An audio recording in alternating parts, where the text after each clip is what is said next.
مکہ والوں کی رائے ہوئی کہ کعبہ کی عمارت پھر سے اونچی اور مضبوط کر کے بنائی جائے۔ اس کے بعد قریش کے تمام خاندانوں نے مل کر کعبہ کے بنانے کا کام شروع کیا۔ تو ہر خاندان نے یہی چاہا کہ اس مقدس پتھر کو ہم اکیلے ہی اٹھا کر اس جگہ پر رکھ دیں۔ اللهم صل على سيدنا محمد يا رب صل وسلم دائما أبدا على حبيبي الحمدللہ وحدہ والصلاة والسلام علی من لا نبی بعد، اما بعد۔ رحمت عالم کا پچھلا درس مظلوموں کی حمایت کا معاہدہ۔ آج کا درس ہمارا کعبہ کی تعمیر۔ اللہ کے رسول علیہ السلام کے زمانے میں کعبہ ایک ایسی جگہ آباد تھا جس کے چاروں طرف پہاڑیاں تھیں۔ آج تو سعودی گورنمنٹ نے ضرورت کے تحت ان پہاڑیوں کو بالکل ہموار کیا ہوا ہے، لیکن اللہ کے رسول علیہ السلام کے زمانے میں وہاں کعبہ کے ارد گرد پہاڑیاں تھیں۔ انہی کے درمیان میں اللہ رب العالمین کا گھر بیت اللہ تھا، اور جب زوردار بارش ہوتی تھی تو پہاڑیوں سے پانی بہہ کر شہر کی گلیوں میں بھر جاتا اور گھروں میں گھس جاتا۔ کعبہ کی دیواریں نیچے تھی اور اس پر چھت بھی نہ تھی، اس لیے بہت دفعہ ایسا ہوتا کہ سیلاب سے کعبہ کی عمارت کو نقصان پہنچ جاتا۔ یہ دیکھ کر مکہ والوں کی رائے ہوئی کہ کعبہ کی عمارت پھر سے اونچی اور مضبوط کر کے بنائی جائے۔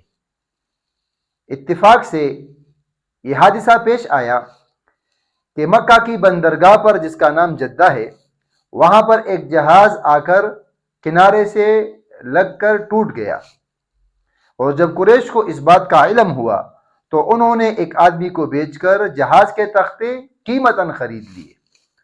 اس کے بعد قریش کے تمام خاندانوں نے مل کر کعبہ کے بنانے کا کام شروع کیا، یعنی اللہ کا گھر وہ بننا شروع ہوا۔ اس کی پرانی دیوار میں سے ایک کالا سا پتھر لگا ہوا ہے، جس کو کالا پتھر کہتے ہیں یا عربی میں حجر اسود کہتے ہیں۔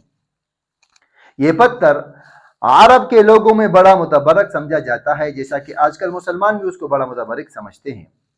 اسلام میں بھی اس کو بڑا متبرک سمجھا جاتا ہے۔ خانہ کعبہ کے چاروں طرف پیر کر طواف کرتے وقت ہر پیر یعنی طواف اسی کے پاس سے شروع کیا جاتا ہے۔ کعبہ کی تعمیر شروع ہوئی، اور جب قریش نے دیوار کو وہاں تک اونچا کیا جہاں پر پتھر لگا ہوا تھا، تو ہر خاندان نے یہی چاہا کہ اس مقدس پتھر کو ہم اکیلے ہی اٹھا کر اس جگہ پر رکھ دیں۔ اس خواہش میں نوبت یہاں تک پہنچی کہ تلواریں میانوں سے باہر آ گئی، اور جب جھگڑا کسی طرح طے نہ ہوا تو قریش کے ایک بوڑھے آدمی نے یہ رائے دی کہ کل صبح سویرے جو شخص سب سے پہلے کعبہ میں آئے وہی اپنے رائے سے اس جھگڑے کا فیصلہ کر دے، اور جو اس کا فیصلہ ہو اس کو تمام لوگ دل سے مان لیں گے۔ چنانچہ تمام لوگوں نے اس رائے کو پسند کیا۔ اللہ تعالیٰ کا کرنا دیکھو کہ صبح سویرے جو سب سے پہلے کعبہ میں پہنچا وہ ہمارے رسول محمد مصطفیٰ صلی اللہ علیہ وآلہ وسلم تھے۔ آپ صلی اللہ علیہ وآلہ وسلم کو دیکھ کر سب لوگ خوش ہو گئے، کیونکہ آپ کا کردار اخلاق ہی ایسا تھا۔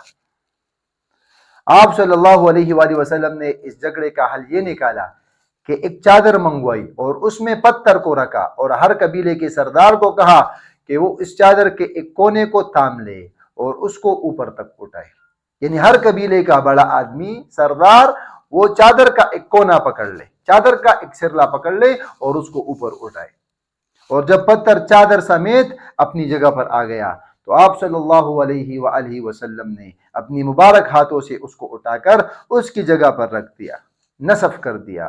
اسی طرح عرب کی ایک بڑی لڑائی ہمارے رسول صلی اللہ علیہ وآلہ وسلم کی تدبیر سے رک گئی۔ تو یہ تھا آج کا درس کعبہ کی تعمیر۔